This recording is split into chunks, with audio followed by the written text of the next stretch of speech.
Well, you know why I'm profiting? Because the stock market's going up. Everybody's profiting. Trump's billion-dollar bonanza has stunned observers, with reports indicating the US president's declared fortune surged dramatically, prompting fresh scrutiny of how that explosive growth came about and what it means for his public image. Crypto, clubs, coins and other revenue streams now form part of what critics call Trump's money machine, with investigative accounts suggesting a complex web of investments, brand deals, and asset transfers have together boosted his income and raised questions about transparency. From the White House to personal wealth, the narrative of Trump's eye-popping earnings has drawn intense attention, as analysts and rivals probe whether presidential influence and private business interests have become unusually intertwined during his term. With claims of over $1 billion earned in a single year, commentators are asking what exactly is fueling Trump's fortune, examining sources ranging from real estate and licensing to newly revealed financial arrangements and market bets. Critics cry conflict of interest over these gains, while Trump responds bluntly that everybody's profiting, framing his financial success as commonplace and disputing suggestions that his presidency has been used to enrich himself. Observers note that Trump's wealth appears to have exploded even as weapons stockpiles deplete amid tensions with Iran, raising concerns that geopolitical instability and defense spending may be connected to surges in certain sectors that benefit his financial network. The US president's latest financial disclosure offers a detailed, page-by-page look at the rapid expansion of his personal fortune, laying out assets, liabilities, and revenue streams that together paint a picture of unprecedented earnings for an incumbent leader. Donald Trump's 2025 financial disclosure runs 927 pages and details massive new income, a voluminous filing that catalogs a surge in receipts across multiple sectors and forces closer scrutiny of how those gains were generated during his presidency.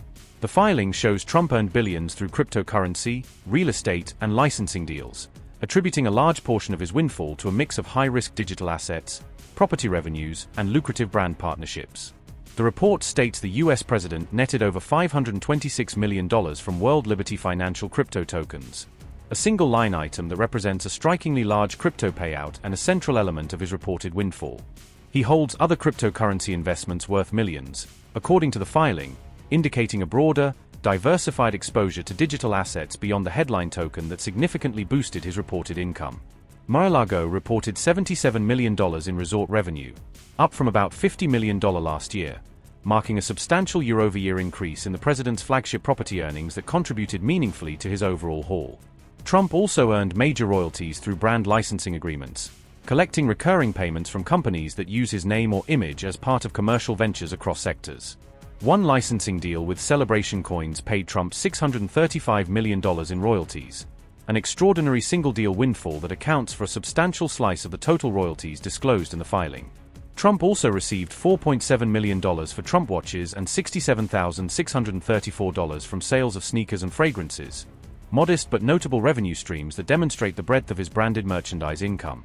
Bible sales tied to Trump generated $208,000 in royalties for the US president, a niche revenue source that nonetheless appears on the disclosure and adds to the mosaic of his diverse earnings.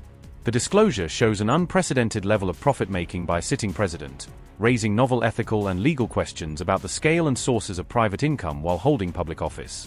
The White House said Trump is not running his businesses and denies any conflict of interest, asserting that operational separation and legal agreements prevent presidential actions from influencing his private enterprises. Trump said he profits because the stock market's going up and he has a lot of cash, framing his financial gains as a result of favorable market conditions and personal liquidity rather than improper use of his office.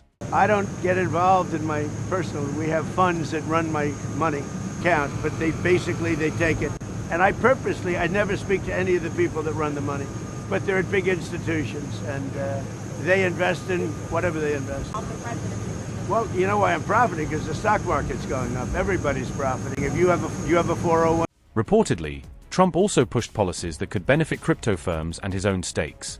A pattern critics say blurred the line between public duty and private gain as administration actions appeared to align with his financial interests. Trump reported nearly $440,000 in gifts from CEOs, foreign leaders, and others, an array of high-value items and hospitality that raised questions about influence and disclosure practices around a sitting president.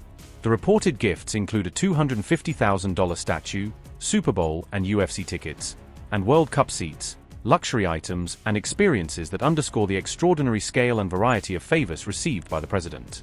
The disclosure lists multi-million-dollar legal settlements with media and tech companies, settlements that added substantial sums to his financial picture and reflected prolonged legal battles with major industry players.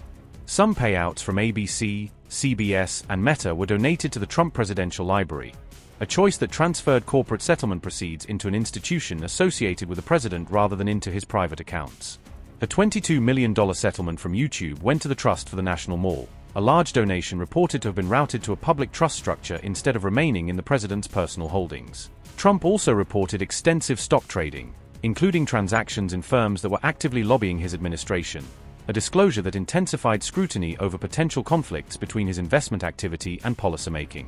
Meanwhile, Vice President J.D. Vance reported $1 to $5 million in royalties from Hillbilly Elegy, a disclosure that highlighted significant secondary income for a senior administration official tied to a best-selling memoir. The reported disclosure highlights the scale of Trump's personal profits while he is still in office, presenting an unprecedented snapshot of how substantial private earnings can coexist with the responsibilities of the presidency.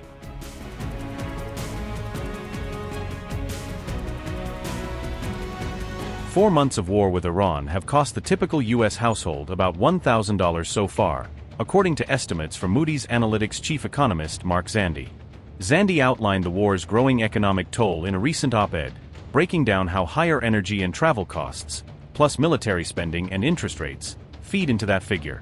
Higher gasoline prices account for roughly $300 of the average household burden, as Strait of Hormuz disruptions pushed up pump prices even after partial declines. Rising diesel prices added about $200 via more expensive shipping and freight, which ultimately shows up in the cost of goods and food.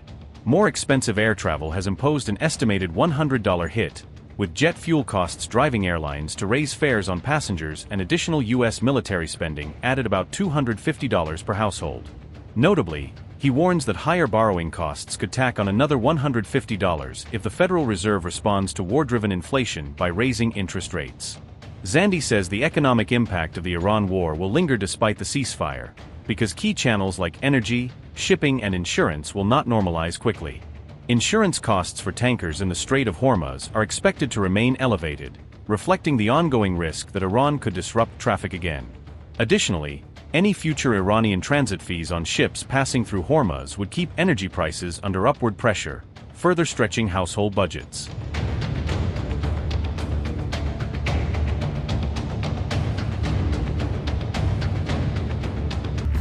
Fresh revelations have emerged on what may have ultimately forced the United States to reconsider its military campaign against Iran. A Wall Street Journal investigation claimed that extensive damage to American military assets across the Middle East prompted Washington to rethink its strategy.